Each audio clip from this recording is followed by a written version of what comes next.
Share बाजार में जारी गिरावट 13 नवंबर को और तेज हो गई। सेंसेक्स और निफ्टी लगातार 5वें दिन लाल निशान में बंद हुए। सेंसेक्स जहां 984 अंक टूट गया तो वहीं निफ्टी फिसलकर 23,600 के भी नीचे पहुंच गया। ब्रॉडर मार्केट में तो और भी बुरा हाल रहा। बीएसई का मिड कैप इंडेक्स 2.5% तो स्मॉल कैप इंडेक्स 3% तक टूट गया। यहाँ तक कि सभी सेक्टोरल इंडेक्स भी लाल निशान में बंद हुए। इस गिरावट के चलते निवेशकों के आज दिन भर में करीब 6.88 लाख करोड़ रुपए डूब गए। सेंसेक्स और निफ्टी अब अपने शिखर से करीब 10% नीचे आ चुके हैं। एनालिस्ट बाजार के करेक्शन जोन में जाने की आशंका जता रहे हैं। कारोबार के अंत में बीएसई सेंसेक्स 984.23 अंक या 1.24% की गिरावट के साथ 77,690.95 के लेवल पर बंद हुआ। तो वहीं एनएसई का 50 शेयर वाला इंडेक्स निफ्टी 384.40 अंक या 1.36% लुढ़क कर 23,559.05 के लेवल पर बंद हुआ। निवेशकों के डूबे 6.88 लाख करोड़ रुपए। बीएसई में लिस्टेड कंपनियों का कुल मार्केट कैपिटलाइजेशन 13 नवंबर को घटकर 430.36 लाख करोड़ रुपए पर आ गया, जो इसके पिछले कारोबारी दिन यानी मंगलवार 12 नवंबर को 437.24 लाख करोड़ रुपए था। इस तरह बीएसई में लिस्टेड कंपनियों का मार्केट कैप आज करीब 6.88 लाख करोड़ रुपए घटा है, या दूसरे शब्दों में कहें तो निवेशकों की संपत्ति में करीब 6.88 लाख करोड़ रुपए की गिरावट आई है। शेयर बाजार में गिरावट इतनी तेज थी कि सेंसेक्स के 30 में से महज 3 शेयर ही आज हरे निशान में बंद हुए। इसमें इन्फोसिस के शेयर में 0.21% की सबसे ज्यादा तेजी रही। वहीं सेंसेक्स के बाकी 27 शेयर गिरावट के साथ बंद हुए। इसमें टाटा स्टील का शेयर 3.40% की गिरावट के साथ टॉप लूजर रहा। वहीं Mahindra and Mahindra, Adani ports, JSW steel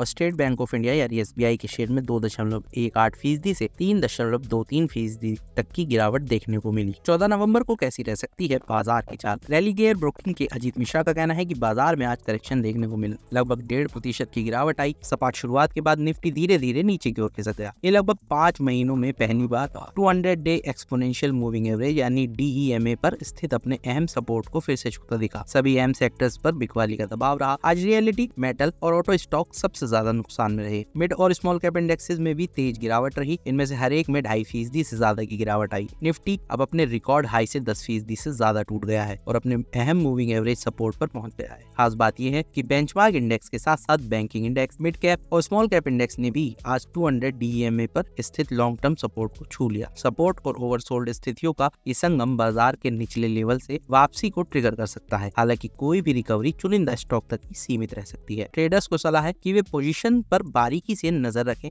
और एक हेज्ड रणनीति अपनाएं। वहीं कोटक सिक्योरिटीज के श्रीकांत चौहान का कहना है कि आज बेंचमार्क इंडेक्सेस में ऊपरी लेवल पर मुनाफा वसूली जारी रही। निफ्टी आज 324 अंक गिरा जबकि सेंसेक्स 984 अंक नीचे बंद हुआ। सभी अहम सेक्टोरल इंडेक्स में ऊपरी लेवल पर मुनाफा वसूली देखने को मिली, लेकिन रियलिटी इंडेक्स में सबसे ज्यादा गिरावट आई। ये 2.25% से ज्यादा टूटा। तकनीकी रूप से देखें तो कमजोर शुरुआत के बाद पूरे दिन बाजार में ऊपरी लेवल पर बिकवाली का दबाव बना रहा। इसके अलावा डेली चार्ट पर बेयरिश कैंडल मौजूदा लेवल से और ज्यादा कमजोरी आने का संकेत दे रही है। बाजार की मौजूदा बनावट कमजोर है, लेकिन ये ओवरसोल्ड भी है। ऐसे में हमें मौजूदा लेवल से एक तेज इंट्राडे पुलबैक रैली की उम्मीद दिख रही है। अब ट्रेडर्स के लिए निफ्टी का 200 डे एसएमए यानी सिंपल मूविंग एवरेज का सपोर्ट लेवल 23,500 है, जबकि सेंसेक्स का सपोर्ट लेवल 77,500 है। अगर निफ्टी 23,500 से ऊपर टिका रहता है तो 23,800 से लेकर 23,850 तक का लेवल छू सकता है, जबकि सेंसेक्स अगर 77,500 के ऊपर निकल जाता है तो ये 78,300 से लेकर 78,500 का लेवल तक जा सकता है। दूसरी ओर अगर बाजार में बिकवाली का प्रेशर बढ़ता है और निफ्टी 23,500 का लेवल ब्रेक करता है तो 23,380 से लेकर 23,350 तक टूट सकता है, जबकि अगर सेंसेक्स 77,500 से नीचे आता है तो 77,200 से लेकर 70,000 का लेवल भी देखने को मिल सकता है। आज बेंचमार्क इंडेक्सेस में ऊपरी लेवल पर मुनाफा वसूली जारी रही।